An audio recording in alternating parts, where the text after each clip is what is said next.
to the 28th episode of She Codes by Perfect. This is Sanati Goswami, Project Lead at Perfect.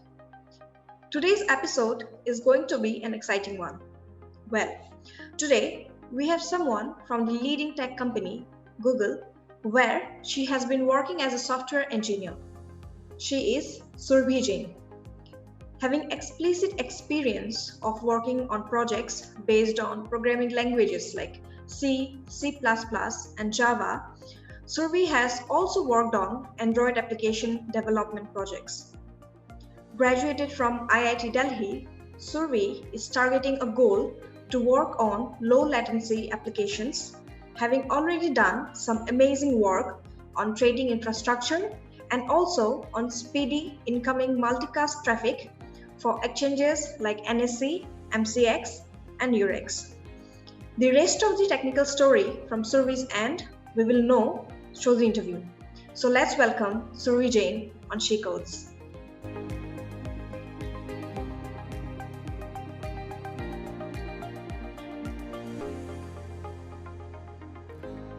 Hi Surbhi. Yeah, hi Sanati. So how are you? How are things at your end? Yeah, I'm good. Things are going good. Thanks. How are you doing? I'm fine. I'm doing absolutely fine. So we are really glad to have you on She Codes finally. Yeah. Okay, Surbhi, tell us about your professional journey. Tell us about your engineering life as a student and some of your remarkable experiences and challenges during your work life. Yeah. So I'm like graduated in computer science in 2014, where I completed my graduation. Then I opted for postgrad. I appeared for GATE 2014, and then I joined IIT Delhi for post graduation, where I completed it in computer science only in 2016. Then I have like around 5 years of work experience. I got placed in 2016, like through On Campus, where I went into a high frequency trading firm. So like it is like when you sit for the placements, you don't know like in which company you will land in. So I eventually landed to trading industry, and it's a fintech firm. So I worked in fintech for like around 3 years, and then I wanted to work for some product based company. Then I also worked for a startup for like 1 year, and for my own startup, and then I joined Google. I appeared for Google, and then I'm working here as a software engineer. So regarding the challenges, so when I started my masters, then I had some challenges in my first semester, especially because like in my BTech I have not. We study the things mostly for getting the marks in the exam. Okay, we'll get good rank and all, but then in masters I realized that there are challenges because the subjects are pretty tough, and you are supposed to do a lot of coding for your assignments. So in my masters I realized like they have like equal weightage to the assignments as well. Generally we appear for the exams, we secure some good marks like 90s, and we are well done. But in masters you have to do assignments as well, and it involves a lot of coding, and you can only like convert a computer assignment if you have very good grasp on the basic concepts. So I think masters has helped me a lot in building my basic concepts, so that I can build any good product or any good technology over those basics. So I assume that it's very important to build up your basics.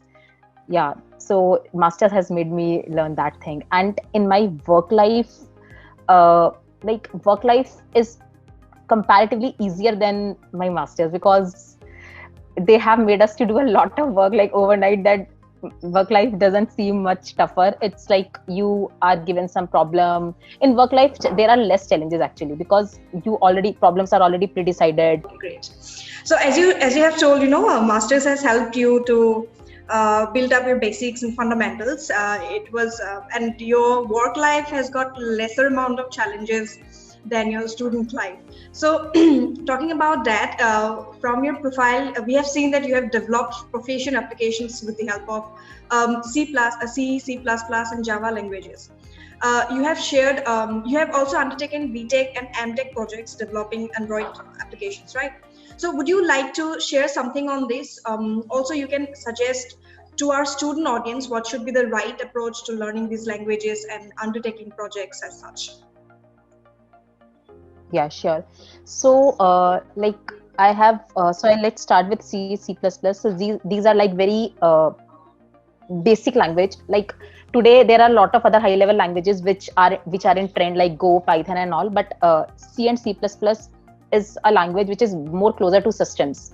So the people who build the low latency applications uh, generally use C, C++ for their tasks. So like I have worked in a fintech industry where we have the challenge to develop the product which can do a trade in the market in the minimum time, because in market the people who are taking less time can make more money. If you are faster, then you can make more money. So the challenge was to make a low latency application. So I assume that I think that for making such applications you should have good grasp on fundamentals.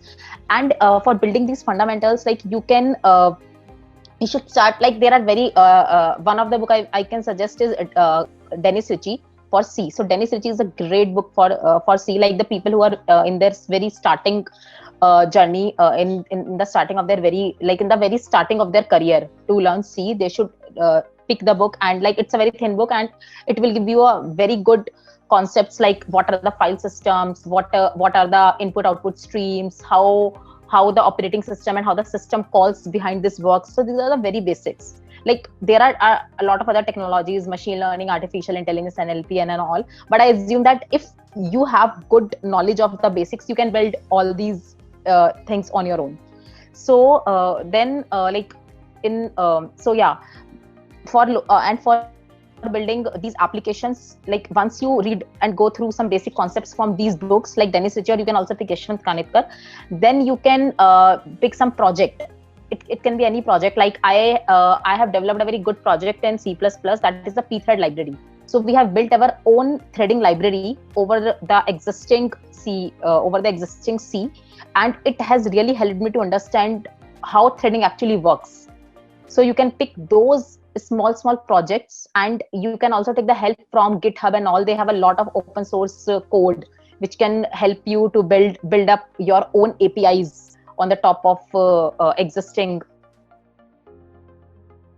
Or for C++, like C++ has a backward compatibility with C, so it helps. It gives you more advantage in terms of object-oriented programming. So for C++, I would suggest that now C++ is like developing a lot. Now C++ 21 has also came in. So latest is C++ 21, and they are giving you the advantages. They're giving you a lot of inbuilt libraries. Like the people who learn C++ must have known about STL, that is standard template library. So it gives you a lot of algorithms, a lot of containers. So if you want to understand that, you should pick up your own. You should build your own container.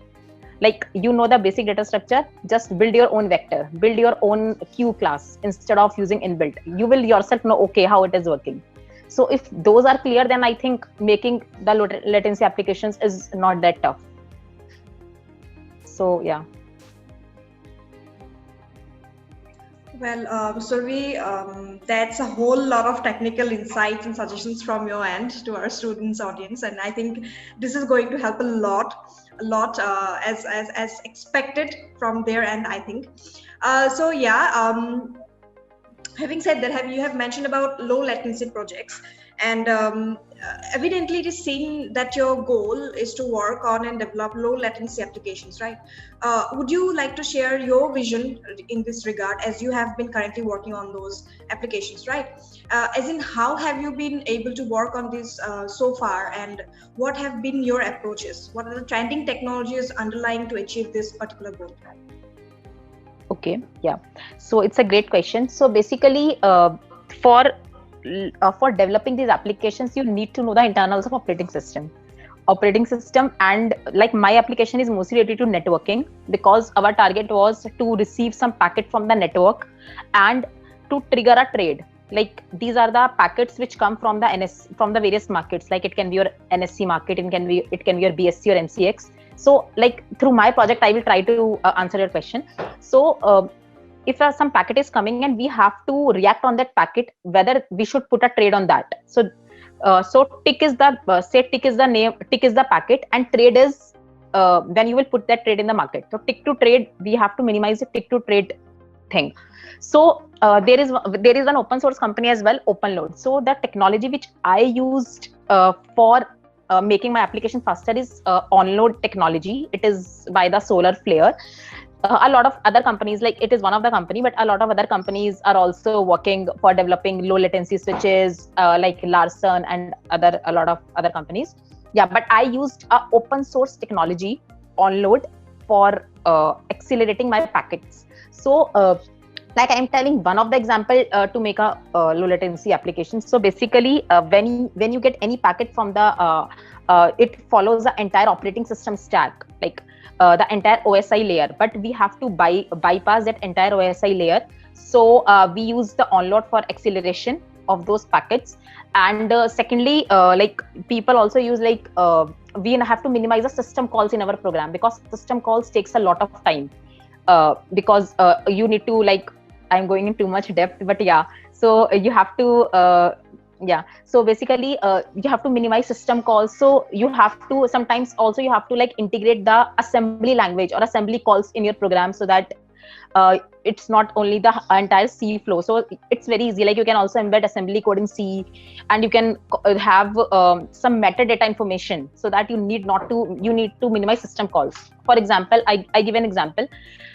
Now there are some for making for building any memory in your program, you have some system calls, say new and delete.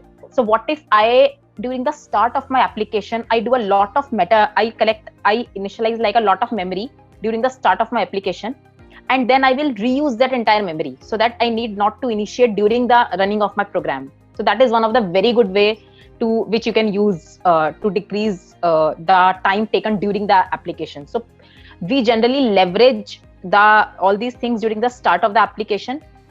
Do the maximum you can while starting your application, instead of doing it during the application. The second is, you should not do a lot of printing and all during your in your latency critical paths. It should be entirely functional. It should not have any printfs. It should not have any like all these statements. And you can also like use a lot of operating system tools like HTOP for monitoring how much like CPU or how much memory your program is using. And Google has also like their very awesome protocol buffers, which you can use for across the platforms, which are backward compatible, and which gives you a lot of other advantage over using normal packets. You can use protocol buffers. So yeah, these are some things which I have used to make my application faster. Okay, so if I list out the things that you have mentioned, as I have observed you telling on OS internals, then tick and trade chain, open source technology for accelerating packages, then integration of assembly line, reusing the memory, starting of the application. Then operating systems and tools are one of the important things to focus on. And lastly, you have mentioned about protocol buffers. So I think these are the things that's really going to, technically going to help the student audience and also the professionals for sure. Because, you coming from one of the market leading technology company, these are some suggestions that are really going to help those professionals out there, And I remember you mentioning about, working on your own startup. So would you like to share something with us on that note? Yeah. So I actually, when I was working on the startup, I was also working in the company. So I was doing two things together. It was not like I've left the company and then I have built on that. So I have worked on GoParento. So I was saying that, yeah, so when I was working on the startup, I was also doing the job. So I was doing two things. So I generally get you need to extract the time from your schedule. So when I came back from the office, then on the weekdays I devote around 2 hours, and on the weekends we were doing devoting 8 to 9 hours. So basically when you work in your own startup, then it's not only about coding, or it's not only about the technical things. You have to do everything which is required to make your product successful and to reach out to people. So we also And like we also pitch decked our the idea of our startup to the investors. And the funny thing is, when I first time went for decking my idea to the VCs, then there was no slide of the revenue in our presentation, and they were like wondered, because they look for the revenue generation, like how your product will do in the market and what will be the returns your product will give. And we were like, oh, we are giving those many functionalities. So our startup was our parenting idea, in which we were doing content management and a lot of other things for the parents, how so that they can raise their children's healthy. And we have some gaming zone for the toddlers. We have the questionnaire sessions by the doctors on our application. So we like did a lot of, and we have a lot of organic users, not from India but from other Asian countries as well, like Indonesia and Malaysia, Korea as well. So yeah, the funny thing was they advised us, okay, next time when you go for any other funding, then do include the revenue slides. Then one of our MBA friend, we talked to our MBA friend and we asked him, okay, how should we leverage these slides so that we get good funding. But yeah, we got the funding from FB. Facebook has their own start program, FB Start. So we got funding from FB Start, and like they have given us a lot of different free subscriptions. So, and they have also given us a lot of credits for advertisements. So for Facebook ads, for Instagram ads, so that we can reach to more people. So currently our site is still like it's organic, though I'm not working like directly there, but yeah, it's organic and it's running on its own. So there is no feature development, but yeah, people are still on the platform and they're using it. Well, that's really great to know about your startup journey, Survi. And you have mentioned something about FB Start funding. So could you tell us more about that? If somebody is willing to, or aspiring to start their own venture, so how they should work on that in order to get this funding? Yeah, so FB, if you go to the Facebook, if you type or Google FB Start program, then you will get a lot of information. So what you need to do is you need to apply, you need to fill their application, and you need to, so they have their incubation unit. So Facebook picks some of the ideas which they find worthful, and they incubate those ideas, and by giving you like we got around $80,000 of credits. So in that $80,000, you have the different subscriptions. For example, so first till you apply, then you will hear back from them if they like your idea. Then and you also have to prepare some video, a screen video or screen recording you can do for your entire application or your product, and you can share with them. Then they will get back to you, and they will have some like one informal talk with you about your future vision for your product. And if they like it, then they will give you the credits, and they will include you in their program. So it's we were the part of it for like 1 year, where we have so they help you. They will not directly give you the money, but they will help you in terms of giving credits for the advertisements, where you can give your Facebook ads or your Instagram ads. Second, they will give you subscriptions. For example, we got the subscriptions for Zoho Mail, where we had our own company email ID. We got the subscription from MailChimp. MailChimp is where you can like publish hundreds of newsletters to them. So all the paid versions we got for free. We also got some other subscriptions. I'm forgetting some of the things, but yeah. So in these terms, they have given us the credits, and we used those to get more marketing, get more people on our platform. And I would also like to mention about Y Combinator. So Y Combinator is an international level organization which has a lot of top coders and the people from very good product companies who are a part of Y Combinator, and they provide you a mentor for your own startup. And but like Y Combinator, it's tough to select in Y Combinator, so you should have a clear vision for your product, and they have a process. You can apply for that as well. You can consider Y Combinator in your startup, and you get really good mentors. The good thing about it is, and funding as well. Okay, thank you, Survi, because yeah, you have mentioned two very important aspects of venture funding from your end. So coming to your current job profile as a software engineer at Google, which is the market leading technology company for many years now. Based on your experiences and challenges, what would be some of the significant suggestions from your end on how to groom oneself professionally for someone aspiring to be in a position as yours?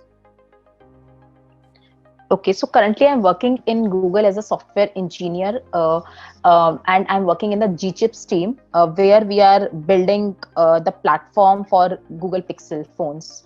So, like what so when I like interviewed for Google, I have like I don't have knowledge of the big things like the people which they generally use like machine learning, AI and all. So I just prepared with the basics. I followed there's a site Lead Code. I followed that site and I did some coding questions on Lead Code, and Top Coder is also a good site for doing the coding practices.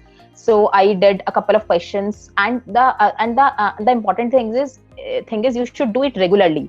Like you should regularly solve some problems to get a then I so I, when I felt confident enough, okay, like I can solve the problems in time, because time also matters in solving the problem. It's not like you know the problem and you're solving it for 2 hours. So for the interviews it really matters, like you should solve it and code it in exact 45 minutes, and even like before that.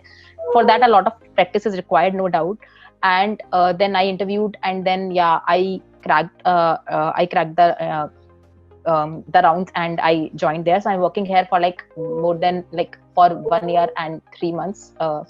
And yeah, so basically my work here is related to building the runtime stack. So it is again all about optimization. So we always keep on like working like how can we make our product more faster, and how can we basically, so our task is to run some models faster on our platform. So yeah, so it requires, so my work here is again in C and C++, where we are building the entire runtime flow in C and C++, and we also sometimes debug our code by generating the assembly language of the code, and like that is a bit challenging, because it's when you got stuck and you don't know like where your code is failing, then you disassemble your code, then you look at the assembly instructions. For that I think you have to have a deeper knowledge of what you are doing, otherwise you won't be able to find out the problem. So yeah, I think clearer basics make them strong, and then yeah, it's not that difficult to crack these companies. It's all about how well you understand your domain.